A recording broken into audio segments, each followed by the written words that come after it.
propuestas de las iniciativas presidenciales de reformas a la Constitución, por lo menos en 18 de las 20.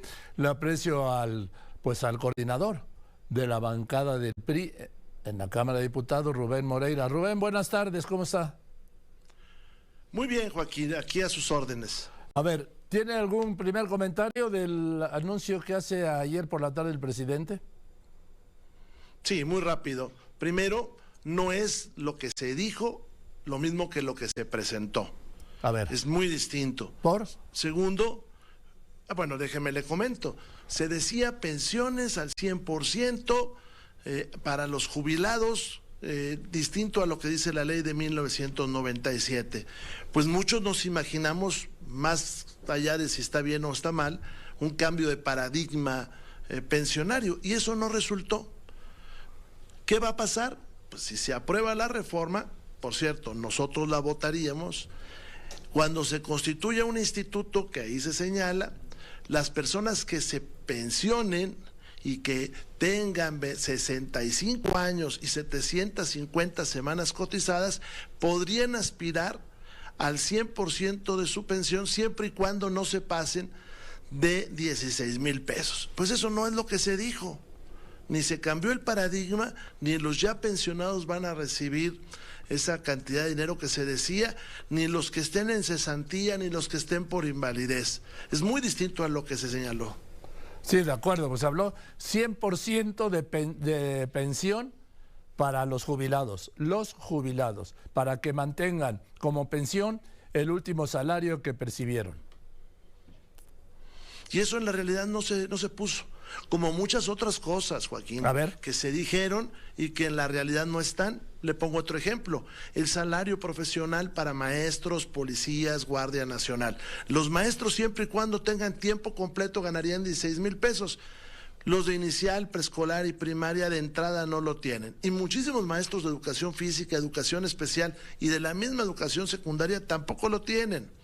Pero por otro lado, cuando habla de los policías, no es claro si también incluye a los municipales y estatales. Y si los incluye, si uno sigue el texto de ese artículo, pudiera ser, pues tampoco hay fondos para que los municipios puedan pagar esas cantidades, Joaquín. Entonces está hablando de una narrativa política en medio de un proceso electoral. Pues creo que lo que quiere hacer el Ejecutivo Federal es distorsionar el debate político electoral, introduciendo este tipo de temas que pueden ser populares, aun cuando se está engañando a la gente, ¿eh? Ahora, en el tema del Poder Judicial, ¿qué opinión tiene? Nosotros vamos en contra. Dejaríamos la elección de los jueces, que por cierto, en ningún país democrático y avanzado del mundo se hace, en manos de poderes fácticos. Imaginen una campaña en Tierra Caliente, en Guerrero, en Michoacán, en Chiapas, en Morelos, pues los poderes fácticos van a querer decidir quiénes son los jueces, y me refiero sobre todo al narcotráfico. Entonces, pues puede ser muy popular, pero una vez explicado a la gente, pues la gente se va a alarmar.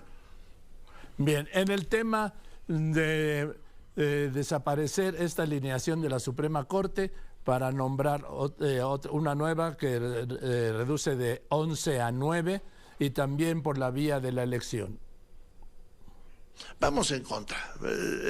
Obviamente la Corte le ha sido incómoda a Morena. Morena ha dictado muchas leyes inconstitucionales, entre ellas la de Guardia Nacional, que por cierto hoy tratan de arreglar de nueva cuenta y no va a pasar. Y entonces les es incómodo una Corte de gente profesional, técnicamente superior, con autonomía y con prestigio. En el caso de la Cámara de Diputados y el Senado, eliminar los plurinominales y dejar 64 senadores y 300 diputados.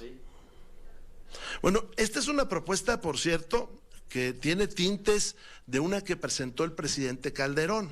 Y por otro, en el caso del Senado, me llama la atención que una demanda del entonces PRD, que hoy muchos están en Morena, eran los plurinominales en la Cámara de Senadores. Ahora, esto no disminuye, Joaquín, el costo de las campañas. Lo que disminuiría es que hubiera menos diputados o senadores de mayoría, porque entonces disminuyen el número de juntas distritales y disminuye las campañas. Incluso hay países donde solamente hay listas de representación proporcional. Además, la representación proporcional sirve para que todos estemos representados en la Cámara de Diputados, incluso los que votan por opciones que no triunfan de mayoría. Es un distractor para no hablar de seguridad, para no hablar de inflación, para no hablar de la caída del sistema de salud y para no hablar del apocalipsis que nos viene en la Ciudad de México, que es la falta de agua. Ahora, este es un tema siempre de quienes están en la oposición, es decir, los diputados plurinominales y las formas plurinominales del Senado. Cuando llegan a la presidencia, ya sea el PAN, el PRI o ahora Morena, se les olvida y cambian de opinión. Bueno, Morena hoy tiene mayoría gracias a los plurinominales y a una perversión que se llama sobrerepresentación. Sí. Pero lo pone Joaquín, insisto, para que no hablemos del tema de la inseguridad, por ejemplo.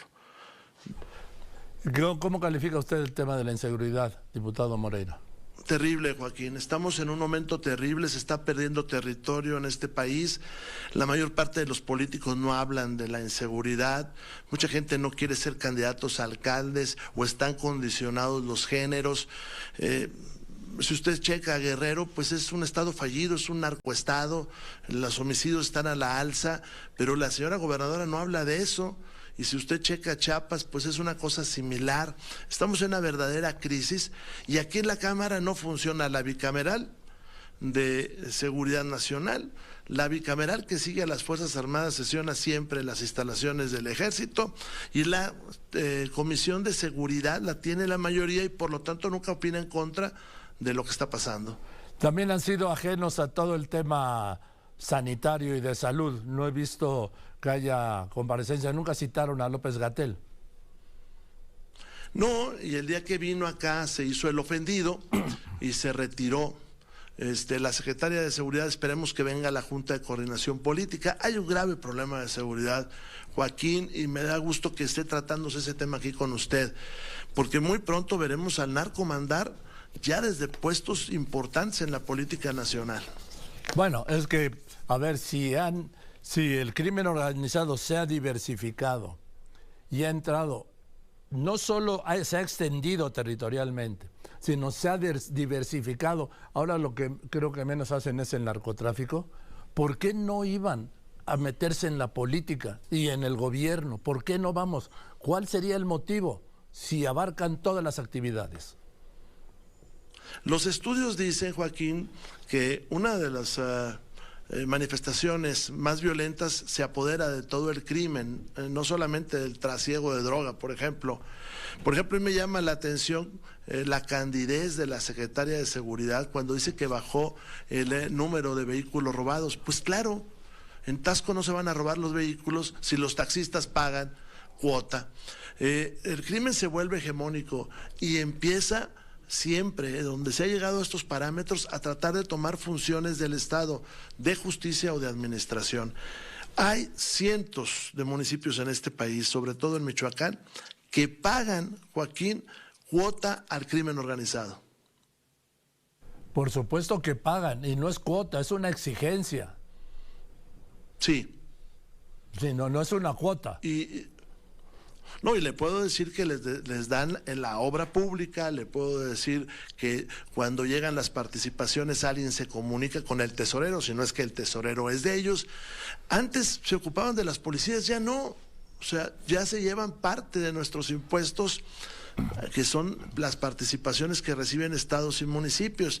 Y por otro lado, pues cobran piso a todas las actividades económicas, ya son un factor dentro de la inflación en este país, por ejemplo. Sí, sin duda. A ver, diputado Rubén Moreira, coordinador de la bancada del PRI.